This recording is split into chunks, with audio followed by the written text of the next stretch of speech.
स्वागत है आपका A1 न्यूज में। मैं हूं आपके साथ पूजा चौरसिया। शुरुआत करते हैं बड़ी खबरों से।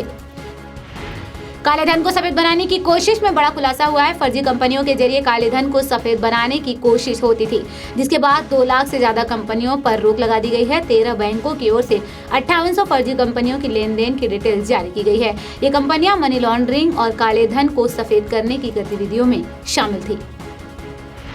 प्रधानमंत्री नरेंद्र मोदी ने 6 अक्टूबर से भारत की मेजबानी में शुरू कर रहे फीफा अंडर 17 विश्व कप को देश की युवा पीढ़ी के लिए एक बहुत बड़ा अवसर बताया है। प्रधानमंत्री ने कहा, फीफा अंडर 17 विश्व कप हमारे यहाँ हो रहा है। मुझे विश्वास है कि चारों तरफ फुटबॉल की गूंज सुनाई देगी। बता दें कि पहली बार फीफा अंडर 17 विश्व कप में हिस्सा ले रही भारत और अमेरिका की टीमें यहाँ जवाहरलाल नेहरू स्टेडियम में आमने सामने हैं। अरुणाचल प्रदेश के तवांग के नजदीक एयरफोर्स का हेलीकॉप्टर M17V5 क्रैश हुआ है। बता दें कि हेलीकॉप्टर रूटीन ट्रेनिंग पर था और यह हादसा सुबह करीब 6 बजे हुआ। तकनीकी खराबी के चलते भारतीय वायुसेना का यह हेलीकॉप्टर क्रैश हो गया, जिसमें 7 लोगों की मौत हो गई। दुर्घटना की जांच के लिए कोर्ट ऑफ इंक्वायरी का आदेश दिया गया है। बीजेपी में आजकल महाभारत के पात्रों के बहाने वार पलटवार हो रहे हैं। प्रधानमंत्री ने अपने आलोचकों की तुलना महाभारत के किरदार शल्य से की, तो जवाब में बीजेपी नेता यशवंत सिन्हा ने दुर्योधन और दुशासन की मिसाल देते हुए पलटवार कर दिया। गुजरात चुनाव को लेकर बीजेपी ने तैयारियां शुरू कर दी। इसी बीच बीजेपी के दिग्गज नेता सुब्रमण्यम स्वामी का बड़ा बयान सामने आया है। सुब्रमण्यम स्वामी ने ट्वीट किया, पूर्व सीएम आनंदीबेन पटेल की लोकप्रियता गुजरात में तेजी से बढ़ गई है। मुझे लगता है कि बीजेपी की आसान जीत के लिए हमें उन्हें सीएम उम्मीदवार बनाना चाहिए।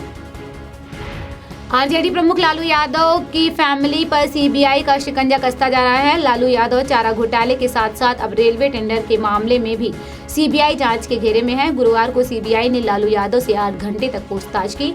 शुक्रवार को लालू के बेटे और बिहार के डिप्टी सीएम रहे तेजस्वी से भी पूछताछ हुई।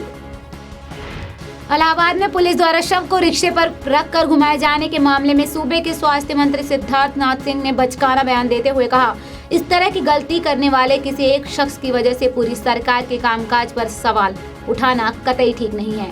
डेड बॉडीज के साथ अमानवीय घटनाएं सामने आने के बाद अब सभी सरकारी अस्पतालों में अलग से शव वाहन रखे जाने का जियो जारी कर दिया गया है।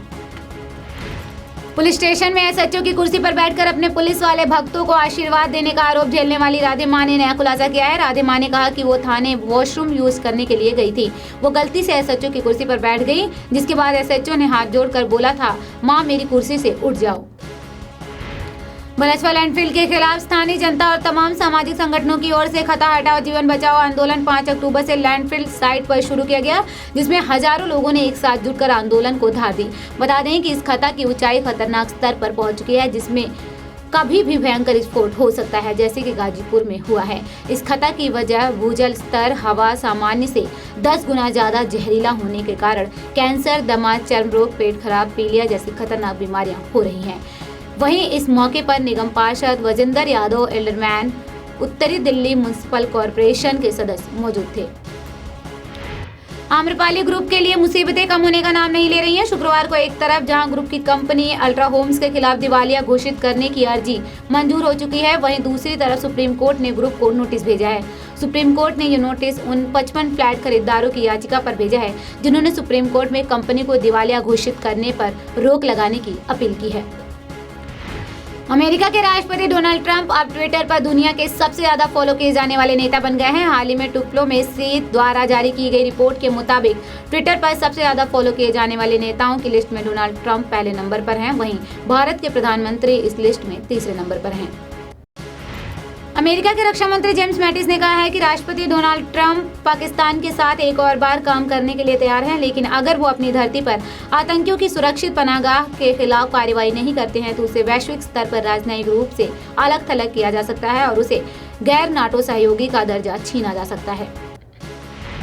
बिग बॉस 11 में खुद को हसीना पारकर का दामाद बताने वाले जुबैर खान को आप जल्द ही घर से बाहर देख सकते हैं। ऐसा नहीं है कि उन्हें घर वाले एलिमिनेट करने वाले हैं, बल्कि उन्हें घर से बाहर निकाला जा सकता है। दरअसल जुबैर खुद को हसीना पारकर का दामाद और हसीना फिल्म का प्रोड्यूसर बतलाता है, लेकिन सच्चाई कुछ और ही है। मिड डे के मुताबिक हसीना फिल्म के को प्रोड्यूसर और दाऊद परिवार के सदस्य समीर आतुले ने जुबैर को फ्रॉड बताया है।